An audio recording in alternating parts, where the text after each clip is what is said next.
Today I'm going to show you or walk you through the steps I'm taking to turn this space into my cozy, curated, thrifted home office space using very little money and the things that I already own. If that sounds like your kind of vibe, check out this video.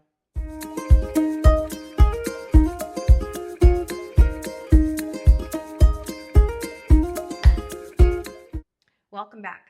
So today I'm going to share with you the 5 questions that I use that helped me organize and plan for this makeover. 5 questions. Okay, so before we get to those 5 questions, I have one very important question for you. If you could make over any space in your home, what space would that be? Comment below. Okay, so question number 1. How do you plan to use that space or your space? For me, how I plan to use this space is it is my office, it is my craft room, it is my content creation room, it's my filming hub, it's my cozy hobby room.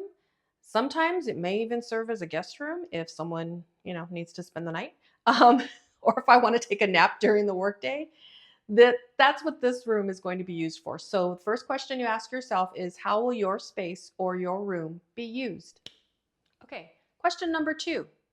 What functions does this room, your space, need to provide in order for you to use it for the purpose you've just established? So, for example, what that means for me is this is going to serve as my office, as I mentioned earlier. I wanted to set up a space for my work, but I already knew that I wanted to set up a space for my TV and storage. There were things that I needed to have available to me in this room. So, one of the things that I noticed that this room needed to provide to me that I knew was on my list was the electrical outlets needed to be in the right place, and I needed to get as much light as possible in this room. So those are how I answered that question. What functions does your room need or your space need to provide to you that will help you serve the purpose that that room is going to serve you? That's a weird question, but that's question number 2. Okay, so question number 3. Does anything need to be added to your space that you plan to use, added or removed? So for me, for this space, as I mentioned earlier, for question number 2, this room has to have the electrical outlets in the right place. And unfortunately, this room doesn't have that. This home was built in 1960. And when I came in this room and started organizing where things would go, I realized that each wall has an outlet at the far right of each wall. I know that doesn't make sense. It sounds weird, but for example, the wall that I'm standing in front of, the outlet is here behind me and nowhere else. There's an outlet there. If you look at this wall behind me here, there's an outlet in that far corner. And then if you look at the wall here, the outlet is in that far corner. So for me, this office is going to require a little bit of troubleshooting. So I have a strip that I put here that I'm going to slip under the daybed, and that will help me plug in items that are going to be on this wall. We have a strip there and I have a strip over there. That's what I had to do to kind of work with what this room was giving me. The other thing, and I know you probably noticed this in the reel that I shared before, this room used to be this shade of beige. And in order to get this room to function with as much light as possible, I needed to paint the walls a very light color for as much light reflection as possible. So those were the things that I used that answered that question, was what needed to be added or removed. And for me, it was adding light paint and adding something to troubleshoot the electrical issue that this room was going to give me. Okay, so question number 4. What is your inspiration? For me, I went to Pinterest and I have a mood board called Cozy Office Makeover, and I'll share that with you now. I'll record my screen for you. It was a mixture of light colors, creamy whites, and lots of vintage antique furniture because I knew that that's what I already had. I closed down my vintage shop a few months ago, and so I had a lot of inventory. And then plus I just kind of collect that anyway, which is why my office has that collected feel. But basically just that you're using what you already have. My recommendation to you is go to Pinterest and start searching out those pieces that you have. So for example, for me, I knew, sorry, I keep touching my mic. For me, I knew that I wanted it to be cozy and I knew I wanted it to look curated and collected.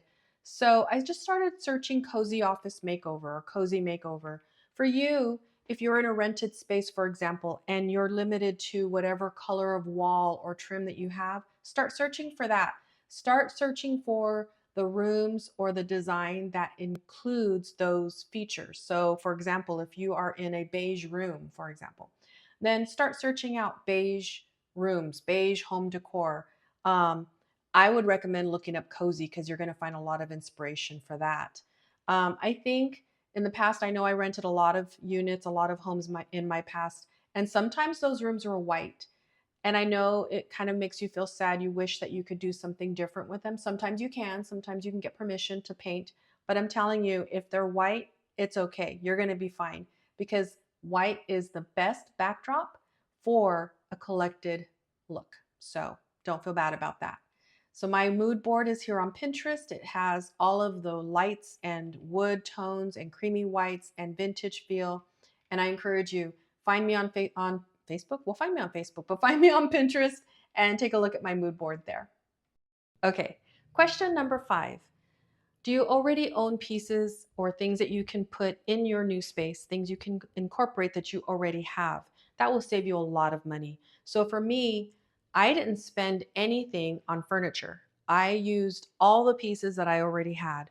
Luckily, I already had a home office in my home. This was just a matter of changing spaces and moving my office to another space. So I already owned all of these pieces that I incorporated into this new space.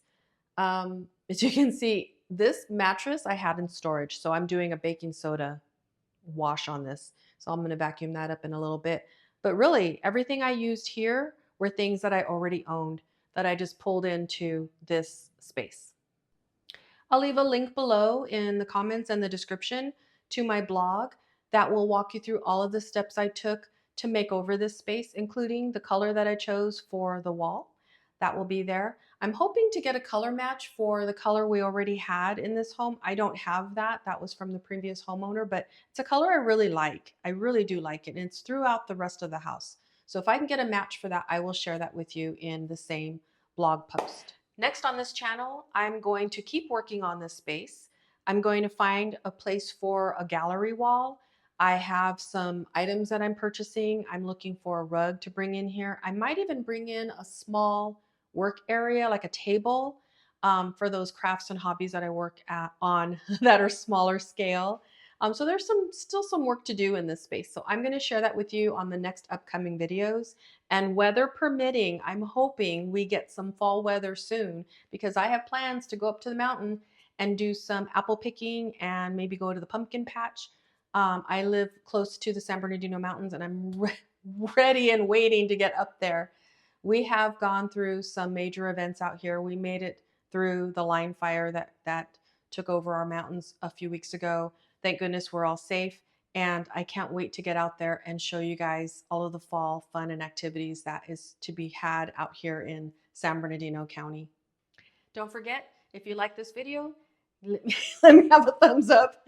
Subscribe if you haven't already subscribed. And don't forget to answer that question. If there is any space or room that you would like to make over, what room or space would that be? Comment below. I'd love to hear your thoughts on that. Again, thank you so much for tuning in. And if you are a subscriber, I want to thank you so much for subscribing to my channel. It's a small channel. It's just starting out, and your subscribing just means so much to me. It means that you are giving me a chance, and I thank you for that. Until the next video, I will see you soon. Bye.